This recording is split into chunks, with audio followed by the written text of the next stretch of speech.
Welcome to Simplified UPSC by PPP, where we listen, learn, and grow together. Detailed lecture notes in English and Hindi, plus practice questions for prelims and mains, only on our Telegram channel. Link in description. Like and subscribe for more. नमस्कार और स्वागत है हमारे इस खास विश्लेषण में। नमस्कार। आज हम एक बहुत ही मुझे लगता है दिलचस्प सफर पर निकलने वाले हैं। हम भारत के जंगलों को समझने की कोशिश करेंगे। बिल्कुल, और हमारा गाइड होगा शंकर आईएएस की पर्यावरण वाली किताब का एक बहुत ही महत्वपूर्ण अध्याय, भारतीय वन प्रकार। हाँ, और ये टॉपिक ऐसा है कि यूपीएससी की तैयारी में चाहे प्रीलिम्स हो या मेंस, ये आपका पीछा नहीं छोड़ता। यहाँ से सवाल आते ही हैं। सही बात है। और हमारा इरादा इसे सिर्फ किताबी ज्ञान की तरह पढ़ना नहीं है। हाँ, हम इसे कहानी की तरह समझेंगे, एक यात्रा की तरह। क्या बात है, ये सुनने में ही मजेदार लग रहा है। और हाँ, इस सफर में हम ये भी देखेंगे कि यूपीएससी ने पिछले सालों में इस रास्ते पर कौन कौन सी पहेलियां बिछाई हैं। बिल्कुल। तो शुरू करने से पहले एक छोटी सी बात। ये विश्लेषण आप तक simplified UPSC by PPP YouTube channel की तरफ से लाया जा रहा है।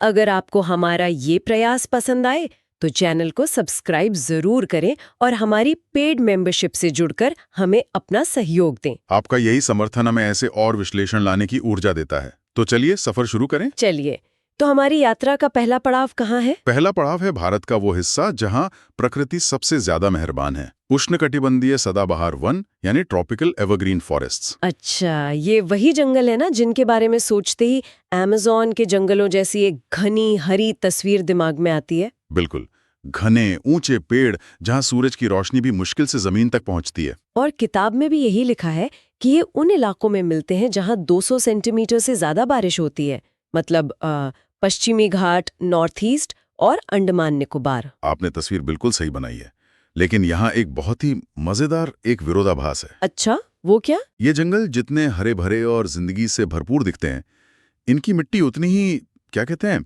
पोषक तत्वों से हीन होती है, न्यूट्रिएंट पोर। एक मिनट, ये तो उल्टा हो गया। मतलब इतनी हरियाली और मिट्टी में दम नहीं, ये कैसे मुमकिन है? यही तो प्रकृति का जादू है, क्योंकि यहाँ बारिश इतनी ज्यादा होती है कि वो मिट्टी के सारे पोषक तत्वों को, मतलब न्यूट्रिएंट्स को बहा ले जाती है। तो फिर सवाल उठता है कि इस जंगल की जान कहाँ है? वो मिट्टी में नहीं, बल्कि खुद पेड़ों, पौधों और जीवों में समाई हुई है। सारा जीवन, सारी ऊर्जा उसी बायोमास में कैद है। वाह!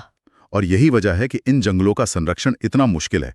आप सिर्फ पेड़ नहीं लगा सकते, आपको पूरे इकोसिस्टम को बचाना होता है। ये तो सोचने का एक बिल्कुल नया नजरिया है, और मुझे लगता है यूपीएससी भी इसी तरह की गहरी समझ को परखता है। बिल्कुल। जैसे मुझे याद आ रहा है, 2015 में सीधा सवाल था कि भारत में उष्णकटिबंधीय वर्षावन कहाँ पाए जाते हैं, और विकल्पों में अंडमान निकोबार और नॉर्थ ईस्ट दोनों थे। मतलब लोकेशन की जानकारी कितनी जरूरी है। एकदम।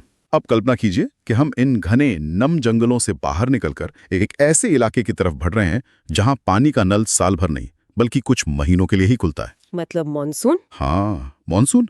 तो ऐसे में जंगल क्या करेगा? उसे पानी बचाना पड़ेगा। शायद इसीलिए यहाँ के पेड़ शुष्क मौसम में अपने पत्ते गिरा देते हैं, और इसीलिए इन्हें पर्णपाती यानी डेसिडुअस फॉरेस्ट कहते हैं। एकदम सही पकड़ा।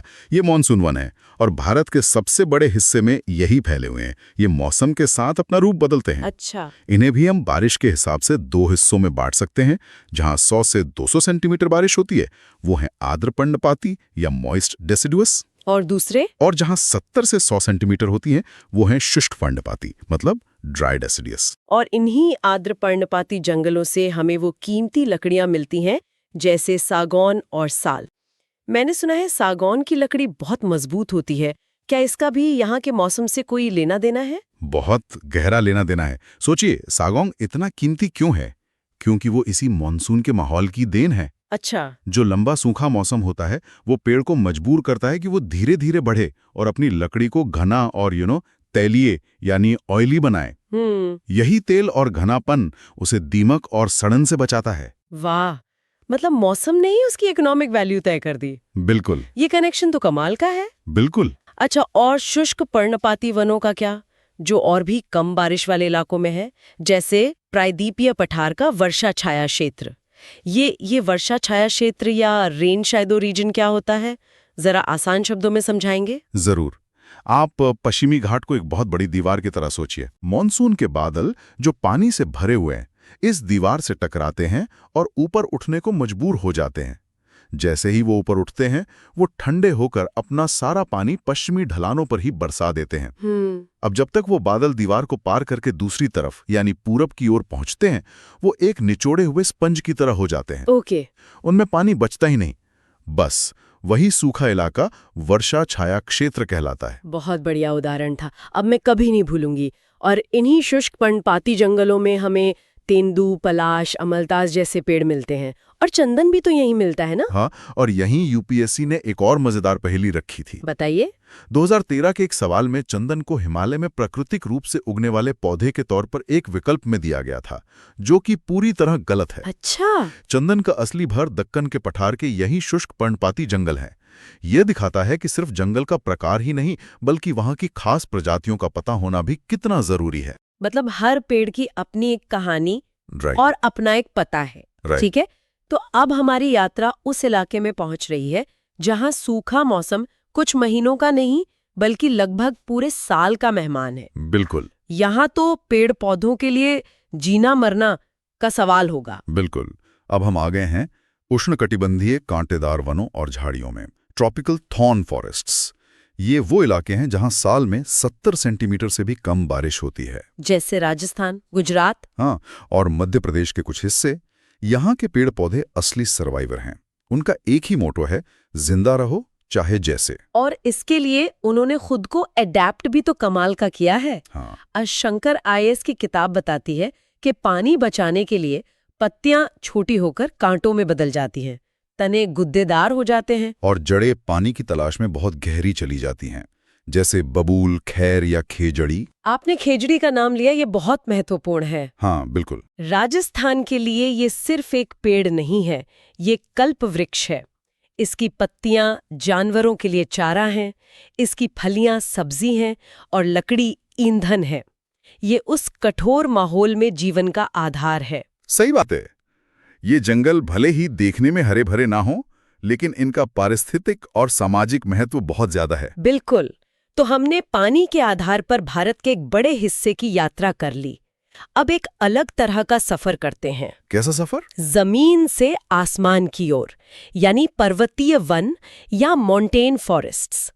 मुझे ये कॉन्सेप्ट बहुत आकर्षक लगता है कि एक ही पहाड़ पर चढ़ते हुए हमें कई तरह के जंगल मिल जाते हैं। इसे ऊर्ध्वाधर स्तरीकरण या वर्टिकल जोनेशन कहते हैं। चलिए इसे एक ट्रैक की तरह महसूस करते हैं। चलिए हम हिमालय की तलहटी से चढ़ाई शुरू करते हैं, लगभग 1000 से 2000 मीटर की ऊंचाई तक।